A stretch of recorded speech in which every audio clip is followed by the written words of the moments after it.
Good morning, good afternoon, good evening.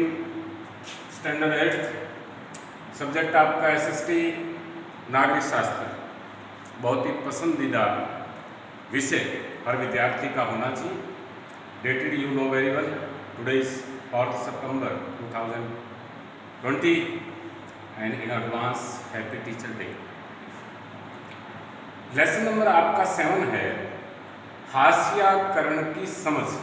हास्याकरण शब्द तो थोड़ा अटपटा है, लेकिन हरियाणवी में कहते हैं कि मैंने उसे हाशिए पे ला दिया।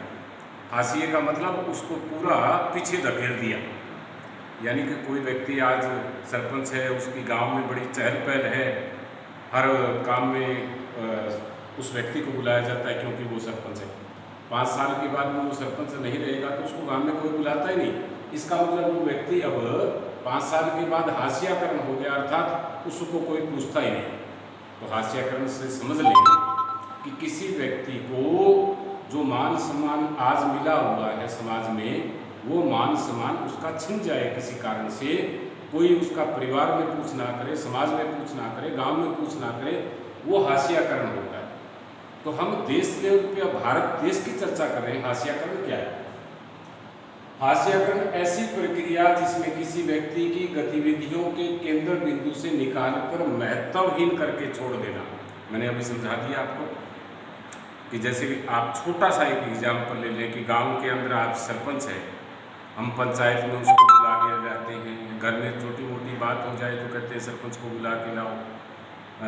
गांव के अंदर कोई खेल वगैरह होता है तो फिर सरपंच को बुला के लाओ। स्कूल में कोई प्रोग्राम होता है तो हम कहते हैं सरपंच को बुला के लाओ।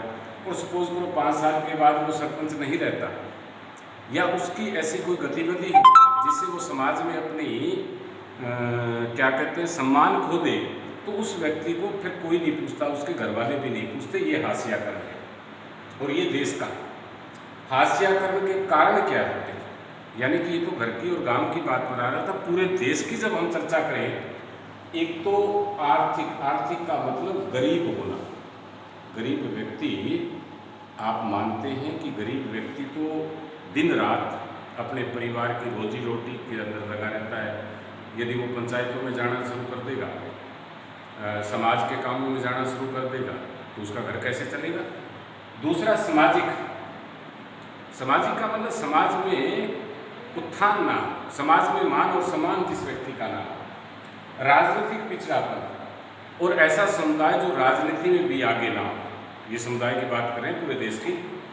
और अल्पसंख्यक समुदाय से संबंध रखता हो। अल्पसंख्यक वो समुदाय है जिस प्रकार आपके आसपास जितने गांव हैं, इन गांवों में देखा होगा कुछ विशेष जाति के 5-10 घर हैं, और वो 5-10 घर आपके पूरे गांव की संस्कृति से बिल्कुल अलग रहते हैं। उनके त्यौहार अलग है, उनकी भाषा अलग है, उनकी बोली अलग है, उनके काम करने के तरीके अलग है। खासतौर पर हमारे गांव में तो ऐसा नहीं है, लेकिन शहरों में इस प्रकार के लोग मिल जाते हैं। आदिवासी कौन है बेटे? आदिवासी का मतलब जंगली, जंगली का मतलब अनपढ़। आदिवासी वो लोग हैं जो जंगल के मूल निवासी होते हैं। छत्तीसगढ़, झारखंड, मध्य प्रदेश, गुजरात, उड़ीसा, बिहार, महाराष्ट्र, राजस्थान आदि जो प्रदेश है, इसमें आदिवासी पाए जाते हैं।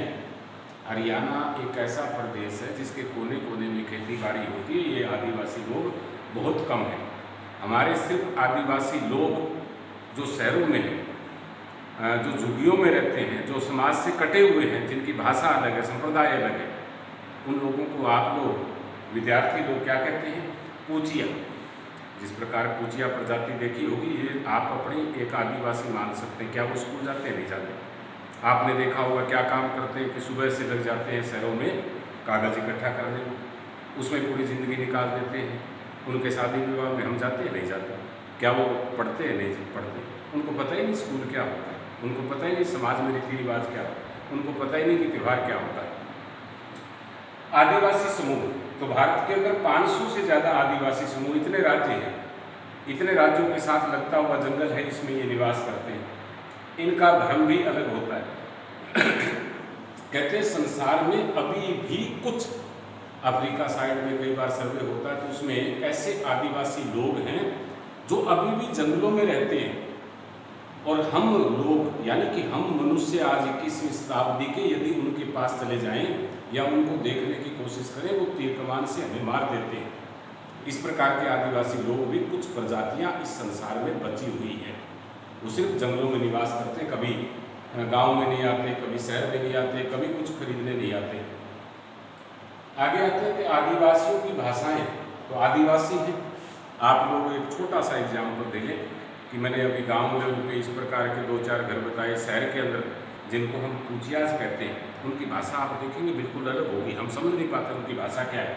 तो इन लोगों की भाषाएं अलग होती हैं। आदिवासियों के जीवन में बदलाव, पिछले आपकी बुक्स के अनुसार तो 200 साल की बात करूँ और मैं 100 सालों की बात करता हूँ भारत में, कि इन 100 सालों में आर्थिक बदलाव आए हैं।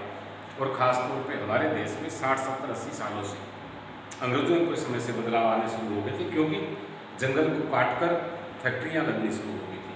जंगलों को काटकर वहाँ बिजली के कल कारखाने लगने शुरू हो गए थे। जंगलों की सफाई करके वहाँ पर बागान, जो चाय के बागान हैं, वो लगने शुरू हो गए थे। जंगलों को काटकर किसी जगह पहुँचने के लिए सड़कें बना दी गई, यातायात के साधन बना देंगे, तो इनके बदलाव आए। अब वो लोग क्या करते हैं कि बागानों में, फैक्ट्रियों में, कारखानों में, घरों में इस प्रकार के आदिवासी लोग हैं, क्योंकि इनके पास एजुकेशन नहीं है, इनके पास ज़मीन नहीं है, इनके पास घर नहीं है, इनके पास पशु नहीं है। तो अंडरस्टूड है कि जीवन चलाने के लिए, रोजी और रोटी के लिए इन्हें नौकरी करनी पड़ती है, यानी कि काम करना पड़ता है, मजदूरी करनी पड़ती है। इनका जीवन स्तर क्या होगा? अब आप खुद अंदाज़ा लगा सकते हैं में कि जो गरीब है, जिसके पास एजुकेशन नहीं है, जिसके पास ज़मीन नहीं है, जिसके पास नौकरी नहीं है, जिसके पास कोई दुकान नहीं है, जिसके पास कोई फैक्ट्री नहीं है, तो अंडरस्टूड है कि उनका जीवन निम्न स्तर का होगा। गरीब किसी आप मोहल्ले में और में एक आधा आप देख सकते हैं कि वो बिल्कुल गरीब घर है, तो उसका जीवन यापन कैसा होगा? साक्षरता दर बहुत कम है, ये लोग बहुत कम पढ़े लिखे हैं।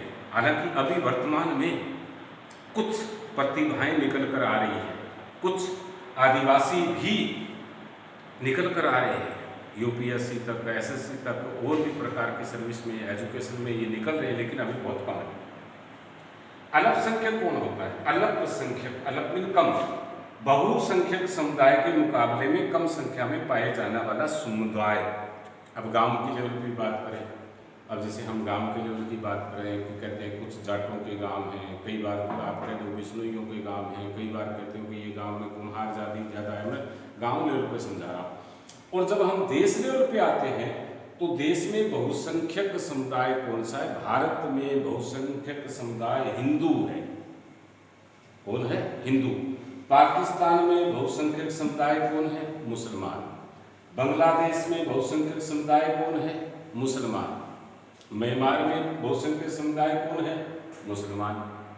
सऊदी अरब में बहुसंख्यक समुदाय कौन है? मुसलमान। अफगानिस्तान में बहुसंख्यक समुदाय कौन है? मुसलमान। ईरान में कौन है? मुसलमान। इंग्लैंड में कौन है?